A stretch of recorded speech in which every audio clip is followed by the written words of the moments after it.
नमस्कार, फाइटर समाचार में आपका स्वागत है। पेश आज 25 जनवरी दोपहर 3 बजे राजस्थान की खास खबरें। प्रदेश में करीब 6,759 पंचायतों में चुनाव टालती हुई इनमें मौजूदा सरपंचों को ही प्रशासक नियुक्त करने के मामले में हाईकोर्ट ने सरकार से जवाब मांगा है। जस्टिस इंद्रजीत सिंह और जस्टिस विनोद कुमार भारवानी की अदालत ने गिरिराज सिंह देवदा व अन्य द्वारा दायर जनहित याचिका पर सुनवाई करते हुए पंचायती राज विभाग, राज्य चुनाव आयोग व अन्य को नोटिस जारी किए। जनहित याचिका में कहा गया है कि सरकार ने संविधान के प्रावधानों के खिलाफ जाकर अवैध और मनमाने तरीके से इन पंचायतों के चुनावों को स्थगित किया है। सरकार के इस फैसले पर रोक लगाई जानी चाहिए। वहीं राज्य चुनाव आयोग को निर्देशित किए जाए कि वह तुरंत इन पंचायतों के चुनाव करवाएं। सरकार की ओर से कोर्ट में जवाब पेश करने के लिए 2 सप्ताह का समय मांगा गया। इस पर अदालत ने कहा कि हम 4 फरवरी को मामले को रख रहे हैं। हनुमानगढ़ की जंक्शन सिटी पुलिस ने नकली नोटों से ठगी करने वाले गिरोह का पर्दाफाश कर 2 बदमाशों को गिरफ्तार किया है। इनके कब्जे से 10,75,000 रुपए के नकली नोट मिले हैं। आरोपी भोले भाले लोगों को नोट दोगुना करने का झांसा देकर असली नोटों के बदले नकली नोट देकर फरार हो जाते थे। एसीपी अरशद अली ने बताया कि उन्हें सूचना मिली कि यह एक ठगी का गिरोह सक्रिय है जो लोगों को नोट दोगुना करने का झांसा देकर ठगी करता है। जिला विशेष टीम के माध्यम से गिरोह की गतिविधियों पर नजर रखने के आदेश दिए। पुलिस टीम ने लगातार सूचनाओं का संकलन कर 28 वर्षीय गुरजंट सिंह उर्फ बिट्टू निवासी फतेहपुर संगरिया और 27 वर्षीय लखवीर सिंह उर्फ लखा निवासी चक ज्वाला सिंह वाला हनुमानगढ़ को गिरफ्तार किया है। पूर्व मुख्यमंत्री वसुंधरा राजे जोधपुर में अपनी माता विजय राजे सिंधिया के प्रतिमा स्थल पर पुष्पांजलि अर्पित करने पहुंची। इस दौरान प्रतिमा स्थल के आसपास झाड़ियां और साफ सफाई नहीं होने को लेकर राजे बिफर गई और नगर निगम के अधिकारियों को फटकार लगाई। अपनी माताजी के प्रतिमा स्थल की दुर्दशा देखकर वसुंधरा राजे को दुख हुआ। उन्होंने कहा, मूर्ति स्थापित करने के बाद सार संभाल होनी चाहिए। विजय राजे सिंधिया ने देश के लिए इतना कुछ किया है, दूसरे स्मारकों की तरह यहाँ पर भी ध्यान देना चाहिए। इसके अलावा उन्होंने महापुरुषों के प्रतिमा स्थल पर साफ सफाई रखने के लिए भी कहा। वसुंधरा की फटकार के बाद नगर निगम के पार्षद और अधिकारी एक्शन में आए और सफाई करवाई। इस दौरान मीडिया कर्मियों ने प्रयागराज में चल रहे कुंभ को लेकर वसुंधरा राजे से सवाल किया तो वे बोली, मैं भी कुंभ जाऊंगी। हरियाणा में सीएम नायब सिंह सैनी के गृह क्षेत्र अंबाला के नारायणगढ़ में बसपा नेता हरबिलास रज्जू माजरा की गोली मारकर हत्या कर दी गई। उन पर करीब 4 बदमाशों ने ताबड़तोड़ फायरिंग की, जिसमें से 5 गोलियां नेता के सीने में लगी, जिसके साथ उनके 2 साथी भी घायल हुए हैं। वारदात को उस समय अंजाम दिया गया जब बसपा नेता अपने साथियों के साथ आलूवालिया पार्क के पास अपनी कार में बैठे थे। इस दौरान नकाबपोश बदमाशों ने उन पर गोलियां बरसाई। बता दें कि बीते साल हुए विधानसभा चुनाव में हरबिलास ने बसपा इनेलो के साझा उम्मीदवार के तौर पर नारायणगढ़ सीट से चुनाव लड़ा था। उन्हें 28,000 से ज्यादा वोट मिले थे। वह हरियाणा में बसपा के प्रदेश सचिव थे। पुलिस ने सीसीटीवी फुटेज खंगालनी शुरू कर दी है। पुलिस इसे आपसी रंजिश मान रही है, लेकिन अन्य एंगल से भी जांच की जा रही है। राजस्थान लोक सेवा आयोग द्वारा राजस्थान राज्य एवं अधीनस्थ सेवाएं संयुक्त प्रतियोगी प्रारंभिक परीक्षा 2024 का आयोजन आगामी 2 फरवरी को दोपहर 12 से 3 बजे तक किया जाएगा। परीक्षा में ओएमआर उत्तर पत्रक के 5वें विकल्प को भरने के लिए 10 मिनट का अतिरिक्त समय दिया जाएगा। इस संबंध में विस्तृत सूचना आयोग की वेबसाइट पर उपलब्ध है।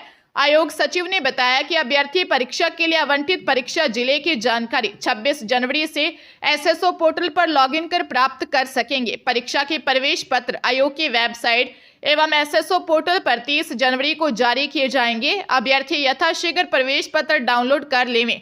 प्रवेश पत्र आयोग की वेबसाइट पर उपलब्ध एडमिट कार्ड लिंक के माध्यम से आवेदन पत्र क्रमांक व जन्म दिनांक प्रविष्ट कर डाउनलोड किए जा सकेंगे। बांसवाड़ा के ताज तालाब थाने में बिजनेस पार्टनर बनने और रुपए डबल करने का झांसा देकर 1 करोड़ 9 लाख रुपए की ठगी का मामला सामने आया है। खांदू कॉलोनी निवासी महिला मीनाक्षी सक्सेना पत्नी राहुल ने दी रिपोर्ट में बताया कि वह मीनाक्षी वन ट्रेडिंग कंपनी की प्रोप्राइटर है। मेरी धागा कंपनी है। आरोपी भी ट्रेडिंग संबंधी व्यवसाय करता है। आरोपी ने अपने बिजनेस में निवेश कर 50% पार्टनरशिप का मौखिक करार किया। उसके मुताबिक 78 लाख रुपए देने थे, जबकि 29 लाख रुपए ही दिए। आरोपी ने रकम दोगुना करने का झांसा देकर 45 लाख रुपए मांगे और कहा कि रकम दोगुना कर ट्रेडिंग कंपनी में लगाएंगे और इससे होने वाले डबल फायदे के बेनिफिट के साथ रुपए लौटा देंगे, पुराना मुनाफे का बकाया भी लौटा देंगे। इस तरह आरोपियों ने अलग अलग ट्रांजैक्शन के जरिए 1,09,28,000 रुपए हड़प लिए। पुलिस ने खांदू कॉलोनी निवासी बाहुबली ट्रेडिंग कंपनी के प्रोपराइटर मेघा, पत्नी बाहुबली जैन व प्रत्येक पुत्र महेंद्र जैन के खिलाफ मामला दर्ज कर जांच शुरू कर दी है।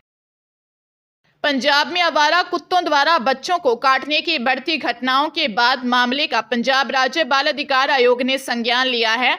आयोग ने पंजाब के स्थानीय निकाय और ग्रामीण विकास एवं पंचायत विभाग के प्रशासनिक सचिवों को आदेश दिए हैं कि राज्य के सभी शहरों में आवारा कुत्तों की गिनती करवाकर जल्द से जल्द उनकी स्टरलाइजेशन करवाई जाए। पंजाब राज्य बाल अधिकार आयोग के चेयरमैन कमरदीप सिंह ने बताया कि मीडिया के माध्यम से आवारा कुत्तों द्वारा बच्चों पर हो रहे हमलों की घटनाएं सामने आ रही हैं। आयोग ने बच्चों के साथ हो रही इन घटनाओं पर गहरी चिंता व्यक्त की है और इस मामले में स्वतः संज्ञान लिया है।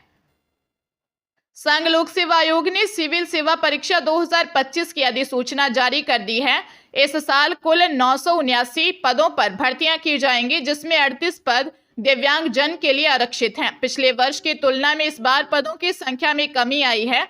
पिछले साल 1056 पद विज्ञापित किए गए थे। इस साल 77 पोस्ट की कमी आई है।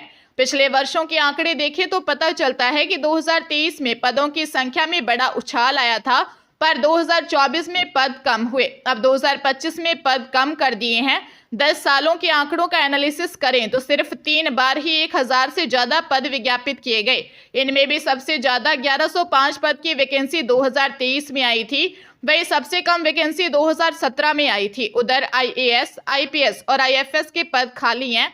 आवेदकों को आधिकारिक वेबसाइट पर ऑनलाइन आवेदन करना होगा।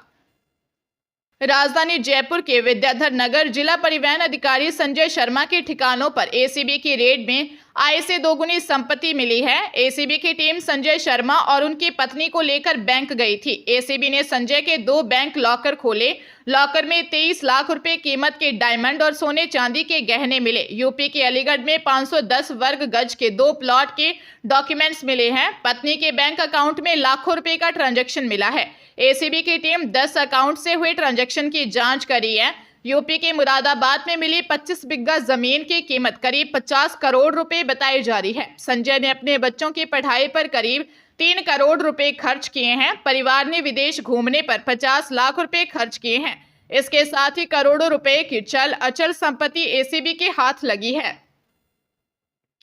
हरियाणा के फरीदाबाद विजिलेंस की टीम ने बड़ी कार्रवाई करते हुए उत्तर प्रदेश के मेरठ जिले के एक SI को रिश्वत लेते रंगे हाथों गिरफ्तार किया है। भावनपुर थाने में तैनात SI लक्ष्मण सिंह को हरियाणा के हथीन क्षेत्र से 2 लाख रुपए की रिश्वत लेते हुए पकड़ा है। जानकारी के अनुसार हथीन के जावेद हुसैन ने विजिलेंस को शिकायत दी थी कि SI लक्ष्मण सिंह उनके और उनके परिवार के खिलाफ दर्ज अपहरण के मामले को रफा दफा करने के लिए 2 लाख रुपए की रिश्वत मांग रहे हैं। शिकायत के आधार पर विजिलेंस टीम ने जाल बिछाया। शिकायतकर्ता जावेद ने SI से संपर्क किया।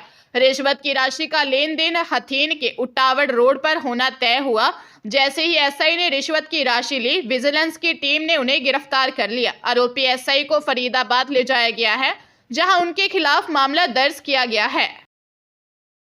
भजनलाल सरकार ने कर्मचारियों की वेतन विसंगति को लेकर भारतीय प्रशासनिक सेवा के पूर्व अधिकारी खेमराज चौधरी की अध्यक्षता में गठित कमेटी की रिपोर्ट को सार्वजनिक कर दिया। तत्कालीन कांग्रेस सरकार ने कर्मचारियों की वेतन विसंगति को लेकर भारतीय प्रशासनिक सेवा के पूर्व अधिकारी खेमराज चौधरी की अध्यक्षता में कमेटी गठित की थी। उस कमेटी की रिपोर्ट राज्य सरकार ने सार्वजनिक कर दी, लेकिन कमेटी की रिपोर्ट पर कर्मचारी संगठनों ने नाखुशी जाहिर की। कर्मचारियों का आरोप है कि कमेटी ने वेतन विसंगति दूर करने के लिए ज्यादा कुछ नहीं किया। उन्होंने सरकार से पूछा है कि सरकार कमेटी की बकाया सिफारिशों को कब तक लागू कर देगी। बता दें कि यह कमेटी अगस्त 2021 में बनाई गई थी। इस पर तत्कालीन सरकार ने रिपोर्ट लागू करने का दावा किया था। कर्मचारी लंबे समय से रिपोर्ट सार्वजनिक करने की मांग कर रहे थे।